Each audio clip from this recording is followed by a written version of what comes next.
Warriors, it's me, Linda B. Thank you all so much for joining me here today. Today, I've got to share some ads with you, some Donald Trump campaign ads talking about you know who. But before we get into it, don't forget to like, comment, share, subscribe, hit that notification bell. Let's get into it.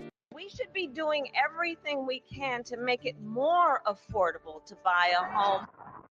A just released housing index reveals just how rough the market is, especially for first-time home buyers. It showed home prices for the nation's top 20 metro areas rose 5.4% from June of last year to June of this year, a record jump for that month. The average home buyer needs to make over $110,000 to afford the average home. Home buyers only needed to make $76,000 back in 2020. Mortgage rates are now at their highest level in 21 years. 86% of U.S. renters would like to buy, but they can't. That really speaks to a lot of pessimism here about the American dream, how it feels like it's out of reach. Home ownership remains the ticket to wealth generation. So this is just widening the gap between the haves and have-nots. She stands there and says on day one, she's going to tackle the housing affordability crisis in our country. But day one for Kamala was 3.5 years ago. What the hell have you been doing for all that time?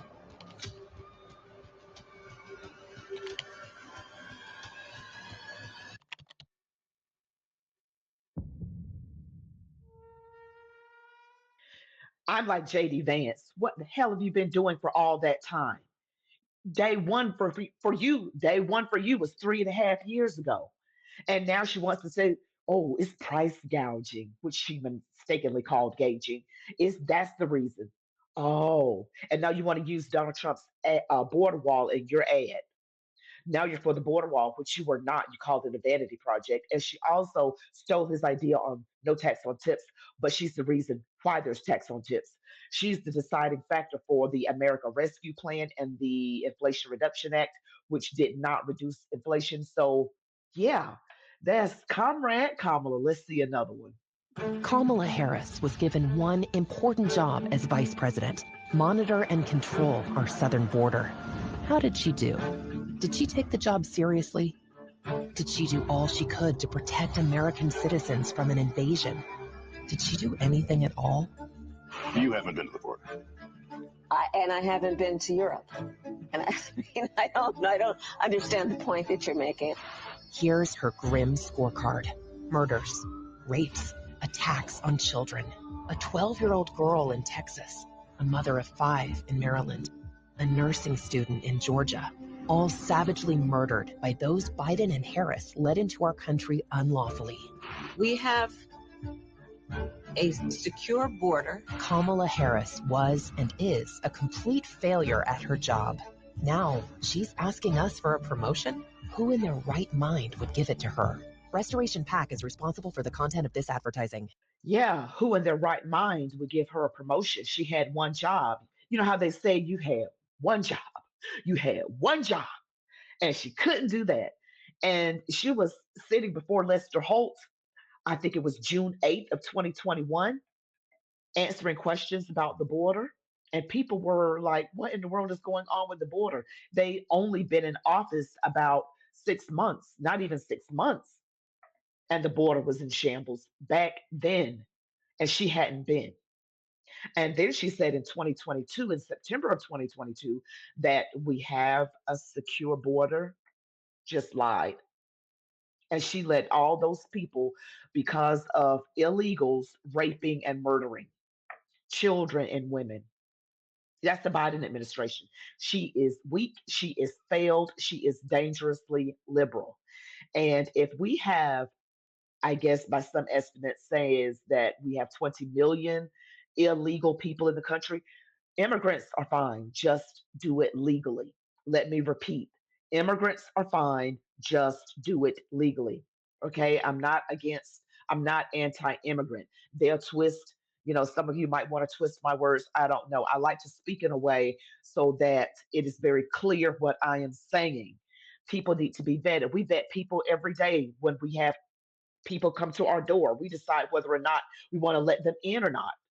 Maybe we just look at them and go, no, I don't know them. Or, we learn about people before we even invite them to our homes and have dinner with them.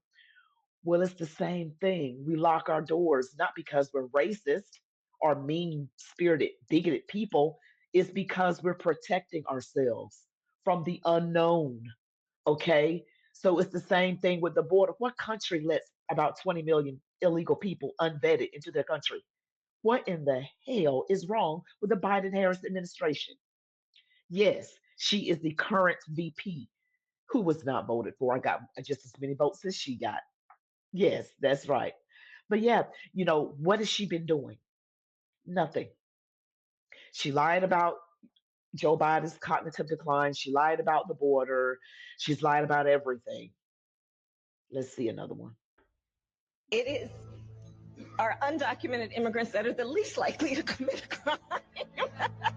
Police report as many as 75% of the people they've arrested in Midtown Manhattan for assault, robbery, and domestic violence are illegal migrants. Police have tracked down a killer whose crimes span the country. Rachel Marin was dragged from a hiking trail in Maryland where she was raped and murdered. Police say Brandon Ortiz Vite used a handgun he bought illegally to shoot Ruby Garcia multiple times on Friday. The prime suspect charged in Lake and Riley's murder was 26-year-old Jose Antonio Ibarra. He illegally entered the United States back in 2022. A Texas grand jury indicted Rafael Govea Romero. He's accused of attacking 16-year-old Lisbeth Medina by repeatedly hitting her head and stabbing her.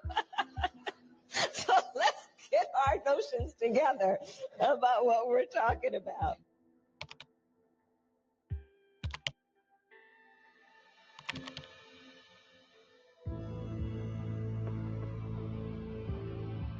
I have to say, these ads by Trump are powerful.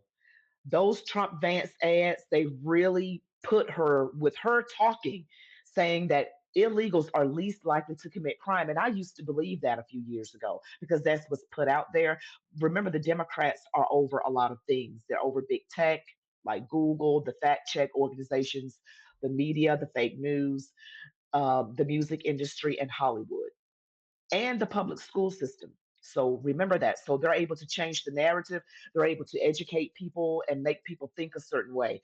So they're in the habit or in the habit, I'll say, of indoctrinating people and making us think a certain way. And they've been doing it. I mean, the Democrats are over public school education from like kindergarten all the way up to the university level. And wherever they are, there's chaos with the drag queens that took God out of school, put the drag queens in, and in the college campuses, all of the taking over of buildings. They're not peacefully protesting, they're rioting. Okay. And they're doing things illegal. And the fact that she's saying that illegals commit less crime. 75%, you saw the number, 75% of arrests for violent crimes are from illegal immigrants. 75% of those arrests for truly violent crimes were illegals. So this is a lie perpetrated by the left. It is another lie. They constantly lie. They don't know how to just say, okay, guys, maybe we should just start telling the truth.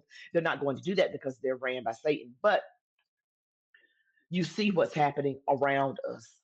You can just go to these town hall meetings that are out there on different platforms, and you can see the actual citizens of that town. I'm not talking about an anchor at a news desk that can spin a narrative. I'm talking about the actual people who live it every day, on boots on the ground, who are complaining to their mayor and their local authorities, like Brandon Johnson in Chicago.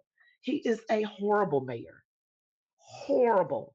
Let all those illegals, and he, again, let's point out, he is a black Democrat. When you see a black Democrat coming your way, run. No matter if it's a white Democrat, it's a Democrat. That's the problem. But Democrats love to use color to keep black people in line. They use a black person to keep us in the situation that we're in. That's their MO. That's what they do.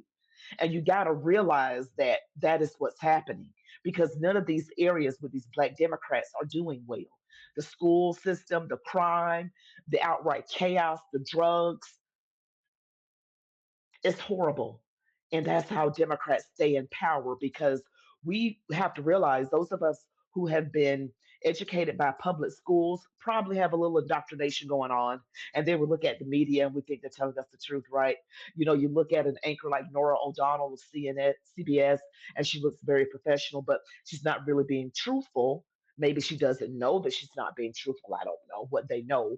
But all of these networks are fake. They're truly fake, and they are not being honest with the American people. So we got to know what's really going on. We got to do our due diligence, vote early. Prayer warriors pray. This is a very important election. I cannot stress enough the importance of it.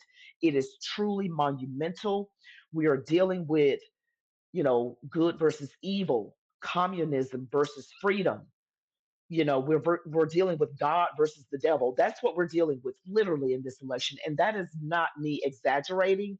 That is just a fact. When you look at Donald Trump's policies in comparison to Kamala Harris's policies, you're going to see that his policies way more than hers line up with the Holy Bible. And since I'm a Christian and I vote my values, I will not vote Democrat. There's just simply no way I'm going to do that. But everyone has a right to vote how they want to vote, right? But we have to sleep at night. How do you know something is of God or not? How does it line up with the written word? But we have to know the written word ourselves, right? Study to show thyself approved. And I can't wait for this upcoming debate. Oh, if it goes the way I think it will go, I think Donald Trump is going to wipe the floor with her. Because you saw how Tulsi Gabbard handled her in that 2020 debate. And that ended Kamala Harris's bid for the presidency back in 2020. It just cut it short. She went away like a dog with its tail between its legs. So I just can't wait for the debate. And I probably will do a live, and it's going to be exciting. So, you guys join me here for the debate. Yes, we got to do it. Well, thank you all for watching. Don't forget to like, comment, share, subscribe, hit that notification bell. You all be blessed. Love God, your families, these United States of America. And as they always say, march on, warriors.